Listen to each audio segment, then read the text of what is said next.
Tonight on Southwest Local News. 2 passengers lost in a fatal crash in Skipton vehicle rollover. Warrnambool councillors highlight insufficient state support on Briley project. Dixie hosts its Live on the Lawn event tomorrow with funds going to a good cause. And in sport, women's cricket reaches finals with only a few matches remaining. Live from Silver Ball Studios in Warrnambool, this is Southwest Local News with Sharna Rogers. Good evening and welcome to Southwest Local News. The heartache for the Corangamite Shire Council township of Skipton continues with a fatal accident in the town overnight. Major Collision Investigation Unit detectives are investigating the crash where 2 people died. It is understood a utility rolled just over Bonnegill Road near the intersection of Glenelg Highway about 11:40 p.m. Emergency services worked on 2 of the male occupants, but they sadly died at the scene. They are yet to be formally identified. The male driver of the utility sustained minor injuries and was taken to hospital. Police are working to establish the circumstances of the crash and the investigation remains ongoing. Anyone who witnessed the incident with footage or information is urged to contact Crime Stoppers. The tragedy comes as the town continues to recover from bushfires this summer. 4 Warrnambool City councillors who have held the title of Mayor have questioned the state government's support for the city. At their meeting on Monday, councillors passed a motion to endorse a business case for use of advocacy efforts to fund the remainder of the Briley Recreation and Wellbeing Hub. The cost and timeline of the project continues to blow out, with council having been unsuccessful in a number of funding opportunities. Councillors Debbie Arnott, Ben Blaine, Vicky Jelly and Richard Ziegler all used the meeting to question government and local member for support. The Office of Member for Western Victoria MP Jacinta Ermacora said council did not directly ask for Stage 2 funding from Sports and Recreation Victoria. The spokesperson said $1 million of funding has been provided by the 2022 Local Sports and Infrastructure Fund for female-friendly facilities. I'd like to see our local members actually get on board with this. Where are they? Where's their voice? We need support. It's a vital piece of infrastructure for Warrnambool, so let them stand up and actually back their local council for a change. It's just desperately important that we make the purse string holders aware that we need stuff too this end of Victoria. We need to achieve upgrade as soon as we can to at least give the change rooms and bathrooms, etc., upgrade to the clubs there who utilise that facility. So let's hope that we can glean some funds from Spring Street this year. In this business case, the one thing it really does highlight is the need for funding sooner rather than later. We're looking at $3 million over 2 years if we cannot get this funded this year. It is critical that we see it from our state members and our federal members as well. We need to see the support. We need to be able to deliver this because we're a growing city in Warrnambool and this can totally change the landscape of what North Warrnambool actually looks like. Traffic was brought to a crawl in North Warrnambool on Thursday after an accident at the Mortlake Road roundabout. Emergency services attended the accident, which involved a man in his 60s. The accident happened around noon with advanced life support paramedics treating the man at the scene. He was transported by road ambulance to Warrnambool Base Hospital. Police and emergency services responded to a fire in Cobden this morning. It is believed a garage door and front door of a home on Mitchell Street were set alight about 6:15 a.m. The circumstances surrounding the incident are yet to be determined, and an investigation into the incident is ongoing. Anyone who witnessed the fire with CCTV, dashcam vision or information is urged to contact Crime Stoppers on 1800 333 000. Selected ratepayers in Warrnambool have the opportunity to have their say on how they think the City Council is performing. The local government community satisfaction survey has begun, with 400 residents to be surveyed. These residents will be contacted by phone or online by the independent research company conducting the survey.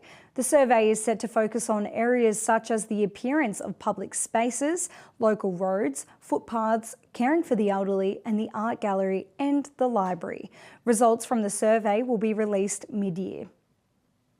The tiny hamlet of Dixie is getting ready for one of its biggest annual events. The Kiang Ma Vineyard will host the Live on the Lawn event tomorrow.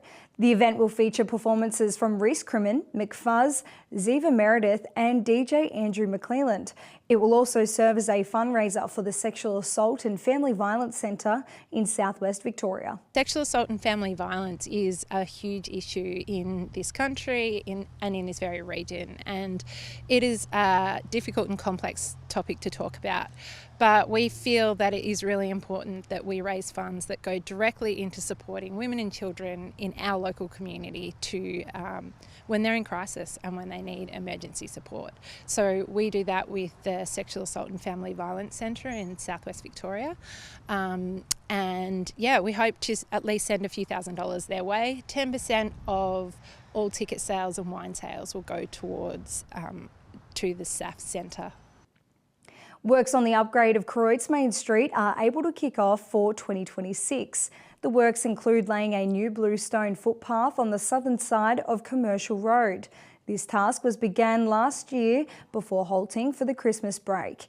The works will begin on Monday from the vet clinic. The focus will turn to the Croyd theatre end of the street in the near future, with this move to ensure that works are completed at this end of the street before the Croyd Irish Festival in May. Croyd's links to Ireland have been further strengthened with an announcement from the town's Irish Festival Committee. The committee has unveiled its theme for 2026, going with Croyd, the 33rd county. The theme is based on Croyd's close links to Ireland, earning it the chance to be added to the list of the 32 Irish counties. The festival, which will be held on the weekend of May the 1st to the 3rd, is expected to draw 5,000 people to the town. Tickets are on sale now at the festival's website. Expert voices on dementia and the care surrounding it can be heard in Warrnambool next week. On February the 12th, Dementia Support Australia will run a workshop for dementia family carers and health professionals. The event will be held at the Lady Bay Resort and will be an opportunity to deepen expertise and hear from peers. The session will include how to assess and support changes to behaviour when there are mental health and comorbidities. Currently, 1.6% of Australians are living with dementia. Gellibrand residents are back enjoying the joys of clean water. The Otway Ranges town had been without clean water since January the 27th, when its supply was compromised due to a bushfire. On Wednesday, Barwon Water announced it had completed works and clean water was again running through the taps in the town. It is recommended as a precaution that all internal cold water taps are flushed for 2 minutes before use. That's all in general news, and after the break we'll go through sport and weather. Back soon.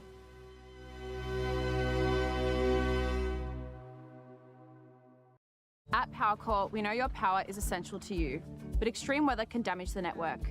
Here are some tips to stay prepared. Know how to open garage doors and gates manually.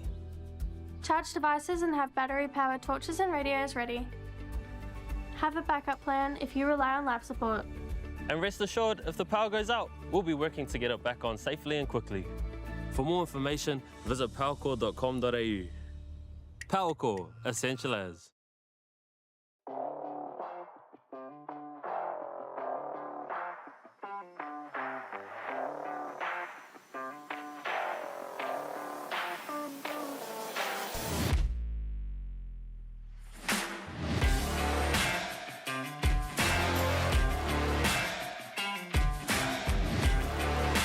I specialise in finding you either your first home, your next home, or your next investment property. All I've ever wanted to do was help people to be able to help them achieve their goals. I'm Teresa and I'm from Warrnambool Finance Co. Hi, it's Libby from the Vet Group. We are offering discounted standard desexing for dogs and cats for a limited time. Your pet will receive the Vet Group's gold standard level of care at a reduced cost. Terms and conditions apply. Contact the Vet Group Wollaston, Timboon or Portland clinics and book in your furry friend today. Remember, two's a company, but a litter is a crowd. The Vet Group, making pet care easy. Is it time to upgrade that outdoor chair? How's your tent holding up? Need a gazebo for that special gathering?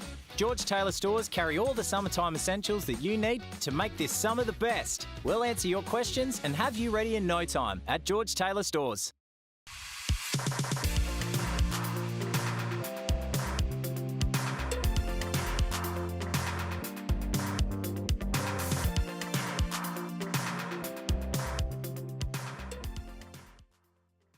Tonight's Sport is proudly brought to you by Nutrient Ag Solutions, Warrnambool and Timboon. Getting the most out of your farm. Contact the team today. Welcome back, and first making news in sport. Finals time has arrived in the Warrnambool Moyne Senior Women's Cricket. On Friday night, Warrnambool will host Cobden in a twilight game at Briley. Alensford Panmure will play Dennington at the Reed Oval on Saturday in another twilight game. Both will be elimination games, with the losers dropping out with the winners advancing. Hawkesdale and Nestles have the week off thanks to finishing first and second on the ladder. Finalists have been locked in for Western District Midweek Pennant Bowls. City Diamonds finished on top of the ladder and will play second-placed Warrnambool Gold in the semi-finals on Tuesday. In the other semi-finals, City Sapphires will play Croydon, with the loser of this game dropping out. The winner will play the loser of the first game, with the winner of Diamonds and Gold going straight through to the grand final. A Warrnambool woman has claimed a major international victory at the 2026 Auckland High Rocks event. Reese Green-Kelson took out first place in the overall women's doubles, teaming up with Sarah Carter. The pair crossed the line in 49 minutes and 8 seconds, narrowly ahead of second place on 49 minutes and 30 seconds. The strong performance also secured Green-Kelson a qualification spot for the High Rocks World Championships. Well done, Reese. The Hampton Football Netball League Premiership ambitions of South Warrnambool have received a huge boost, with former star Marcus Herbert returning to the Roosters. Herbert has nominated South Warrnambool as his feeder club for 2026. Herbert will again line up for Geelong in the VFL, where he won the 2025 Best and Fairest. Last year, his feeder club was Heidelberg, where he played in a premiership. The Hampton League has this year's relaxed eligibility rules for VFL players, with no game number restrictions in place. A player now only has to play 3 games for their feeder club during the season to be eligible for the Hampton League Grand Finals. That's all in sport, and today in Warrnambool, light winds becoming southwesterly and daytime temperatures reaching to 30 degrees. After the break, we'll go through the weather situation for the weekend.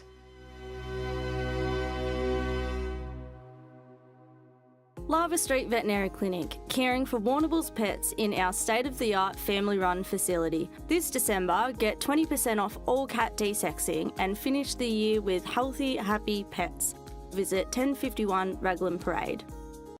B&B Furniture Plus now stock a range of adjustable beds. They have mobility aids to help you live your life to the fullest, and lift chairs for the best in comfort. B&B Furniture Plus is locally owned at 203 Lava Street, Warrnambool. The Tyre Factory Warrnambool, more than just tyres. The team at the Tyre Factory Warrnambool not only specialise in helping you with your tyre needs, but other mechanical needs as well. The Tyre Factory Warrnambool have all the leading brands of tyre, including Hankook, Maxxis and BFG, plus a number of wheel packages and wheel alignments. Get in touch with the Tyre Factory Warrnambool for all your mechanical needs, more than just tyres. At PowerCore, we know your power is essential to you, but extreme weather can damage the network. Here are some tips to stay prepared. Know how to open garage doors and gates manually. Charge devices and have battery-powered torches and radios ready. Have a backup plan if you rely on lab support. And rest assured, if the power goes out, we'll be working to get it back on safely and quickly. For more information, visit powercore.com.au. PowerCore, essential as. Tonight's weather report is proudly brought to you by Anchor Point Retirement Village. New homes are being built now. Book a tour today. Welcome back to the weather forecast around the region. Sunny today and Sunday, a partly cloudy day with a chance of a thunderstorm. Monday, cloudy day with a slight chance of a shower. Now to the forecast. Over in Port Fairy, topping at 22 degrees tomorrow with a mostly sunny day and strong southeasterly winds. Sunday, a shower or two expected, topping at 24 degrees and a chance of a thunderstorm. Monday, a cloudy day, topping at 22 with southeasterly winds. 29 tomorrow in Mortlake with a sunny day. Sunday, a shower or two with a top of 29 degrees and 3 millimetres. No rain on Monday with a top of 25 and a cloudy day. Over in Colac and Camperdown region tomorrow, topping at 29 to start off the day, a foggy start, but sunny throughout the rest of it. As for Sunday, there is a chance of a shower or two with a top of 27 and a thunderstorm in the afternoon and into the evening. Cloudy on Monday with a top of 26 and 1 millimetre. In Port Campbell, looking at a top of 20 degrees tomorrow with no rain, partly cloudy conditions and southeasterly winds. As for Sunday, 21 with 5 millimetres to fall with light winds. Monday, a possible shower and only 1 millimetre to fall with a chance of a thunderstorm. Home to Warrnambool, a top of 23 degrees with no rain. Sunday, 4 millimetres to fall and a top of 26 degrees, partly cloudy and a chance of a thunderstorm. Monday, cloudy with a top of 22 degrees and southerly winds. That's it from your Southwest Local News team, and thank you for tuning in, whether that be online, on podcast or on 3-Way FM. If you missed any of the bulletin, you can watch it back on demand on Fitzmedias Facebook page. Until Monday, have a great and safe weekend. With peace, good night.